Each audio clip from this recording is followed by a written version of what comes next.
కొలత అంటే ఏమిటి? కొలత అంటే పొడవును కొలవటం కానీ, విస్తీర్ణాన్ని కొలవటం కానీ, ఘన పరిమాణాన్ని కొలవటం కానీ కొలత అంటారు. కొలతకి ప్రమాణాలు ఏంటి? కొలతకి ఎన్నో ప్రమాణాలు ఉన్నాయి, లెక్కలేని ప్రమాణాలు ఉన్నాయి. ఉదాహరణకి అడుగులు, అంగుళాలు, మీటర్లు, జానలు, బారలు, గజాలు, కర్రలు, పుల్లలు, ఇంకా ఎన్నో చెప్పుకోదలుచుకుంటే ఎన్నో రకాల ప్రమాణాలు ఉన్నాయి. అయితే పొడుగును కొలవడానికి ఏ ప్రమాణాలు అయితే మనం వాడామో అదే ప్రమాణాల్లో విస్తీర్ణం ఉంటుంది, అదే ప్రమాణాల్లో ఘన పరిమాణం కూడా ఉంటుంది. అంటే ఏంటంటే అడుగుల్లో మనం కొలత కొలిస్తే విస్తీర్ణం చదరపు అడుగుల్లోనే ఉంటుంది. గజాల్లో మనం కొలత కొలిస్తే విస్తీర్ణం చదరపు గజాల్లోనే ఉంటుంది. మీటర్లో మనం కొలత కొలిస్తే విస్తీర్ణం చదరపు మీటర్లో ఉంటుంది. తర్వాత ఘన పరిమాణంలో మనం కొలత కొలిస్తే అడుగుల్లో కొలత మనం కొలిస్తే ఘన పరిమాణం ఘనపు అడుగుల్లో ఉంటుంది. గజాల్లో మనం కొలిస్తే ఘనపు గజాల్లో ఉంటుంది. జానంలో మనం కొలిస్తే ఘనపు జానంలో ఉంటుంది. మీటర్లో మనం కొలిస్తే ఘనపు మీటర్లో ఉంటుంది. అట్లా పొడవుని ఏ ప్రమాణంలో కొలిచామో దాని విస్తీర్ణం చదరపు యూనిట్లలో ఉంటుంది, ఘన పరిమాణం ఘనపు యూనిట్లో ఉంటుంది. ఎక్కువగా ఏ ప్రమాణాలు యూజ్ చేస్తారు? సామాన్యంగా ఇప్పుడు పొడవుకి అడుగుని వాడతారు. ఈ మధ్య మీటర్లను వాడటం కూడా మొదలైంది. ఇప్పటికీ కూడా పొలాలు కొలవాలంటే మాత్రం అడుగుల్ని వాడతారు. అడుగుల్ని వాడి వాటిని ఎకరాలుగా మారుస్తారు. అయితే కొంతమంది ముఖ్యంగా రెవెన్యూ డిపార్ట్మెంట్ లింకుల్లో కొలుస్తారు, అంటే గొలుసుల్లో కొలుస్తారు. గొలుసులు కొలిచి ఎకరాన్ని లెక్క చేస్తారు. ఇప్పుడు గొలుసు మాత్రం ఎవరు ఉపయోగించడం లేదు. గొలుసులు చాలా లోపాలు ఉన్నాయి. అవి గొలుసు లింకులు అరిగిపోతే దాని పొడవు తేడా వస్తుంది. అందుకని ఎక్కువగా పొడవుని అడుగుల్లో కొలుస్తారు. అడుగులు కూడా స్టీల్ టేప్ను ఉపయోగించి కొలుస్తారు. మెటాలిక్ టేప్ను ఉపయోగించి కొలిస్తే కొలత అంత ఖచ్చితంగా రాదు. మెటాలిక్ అంటే గొడ్డ టేపే, కానీ దానిలో రాగి తీగలు ఉంటాయి. రాగి తీగలు గొడ్డ టేపులో నేచి ఉంటాయి అనమాట. నేస్తారనమాట వాటి. దాన్ని మెటాలిక్ టేప్ అంటారు. అయితే ఇంకోటి లినెన్ టేప్ అని, అది మరీ ప్రమాదకరం, ఊరికనే సాగుతుంది. లినెన్ టేప్ కంటే మెటాలిక్ టేప్ కొంత నయం. మెటాలిక్ టేప్ కంటే స్టీల్ టేప్ చాలా చాలా నయం. స్టీల్ టేప్ కంటే కూడా ఎన్వార్ టేప్ అని ఉంటుంది, అది మరీ నయం.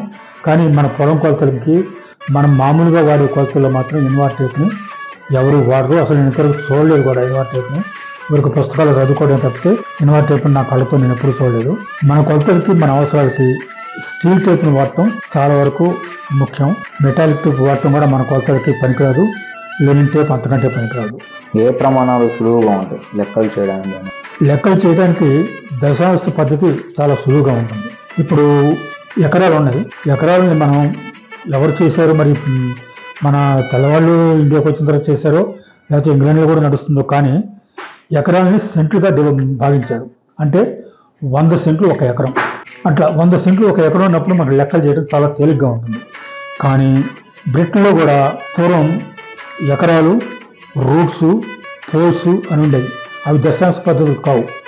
ఆ దశాంశ పద్ధతులు కానప్పుడు లెక్క చేయడం చాలా చాలా కష్టం అయిపోతుంది.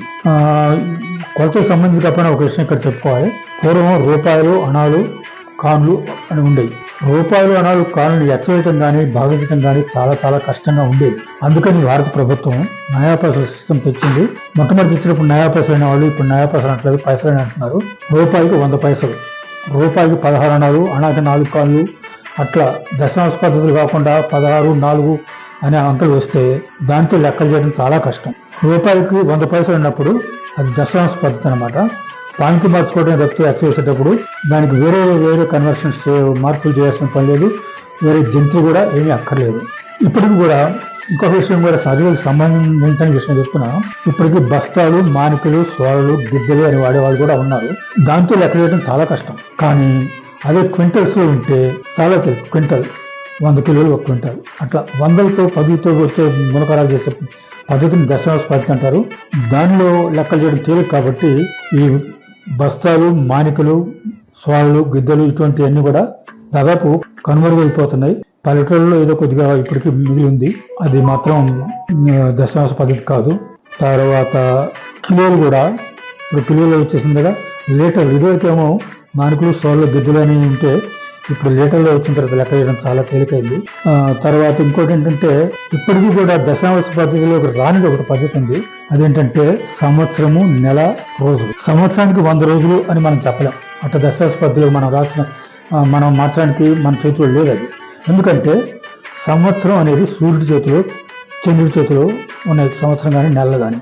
కాబట్టి దానికి దశాంశ పద్ధతి చేయటం వీలుపడదు. దానికి సూర్యుడి మీద చంద్రుడి మీద ఆధారపడే మన చేతులు లేదు కాబట్టి అది దశాంశ పద్ధతిలోకి రాదు. ఇప్పుడు అడుగులు కూడా అడుగులు అంగుళాల కంటే 1.2 అడుగులు 1.3 అడుగులు అట్లంటే లెక్క చాలా తేలిగ్గా అవుతుంది. తర్వాత అడుగుల్ని కూడా అడుగులు చేసి లెక్క చేసిన తర్వాత వచ్చేది చదరపు అడుగులు వస్తుంది.